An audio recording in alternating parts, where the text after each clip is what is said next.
ایک وقت تھا جب سب سے بات کرنا پسند تھا، ہنستے رہنا، یوں ہی بات بات پہ مجھے رونقیں پسند تھیں، مگر اب وحشت ہوتی ہے انسانوں سے، ان کی باتوں سے، ان کے رویوں سے، ان کی سوچ سے اور لوگوں کے قریب ہونے سے۔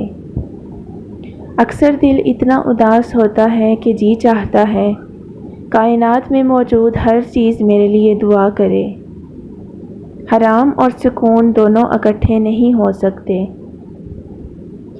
میری روح میں جو اتر سکیں وہ محبتیں مجھے چاہیے، جو سراب ہوں نہ عذاب ہوں وہ رفاقتیں مجھے چاہیے۔ امید وہ چیز ہے کہ خود سے اور اللہ تعالیٰ سے رکھی جائے تو انسان ناکام نہیں ہوتا، لیکن اگر دوسروں سے رکھی جائے تو انسان مایوس ہو جاتا ہے۔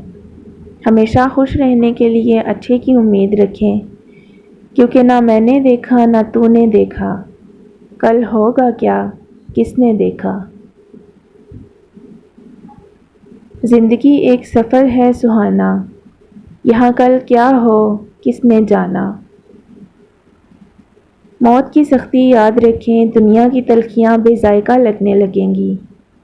روح نکلنے کے بعد اپنی اوقات سوچیں، آس پاس کا منظر غیر اہم ہو جائے گا۔ کفن میں خالی ہاتھوں کا خیال کریں، ہر شے اپنی وقت کھو دے گی۔ اور قبر کی پہلی رات یاد رکھیں، زندگی کا ہر دن روشن ہو جائے گا۔ ایک بزرگ کہتے ہیں اگر تقدیر انسان کے سامنے پیش کی جائے تو وہ اس تقدیر کا انتخاب کرے گا جو اللہ نے اس کے لیے منتخب کیا ہے۔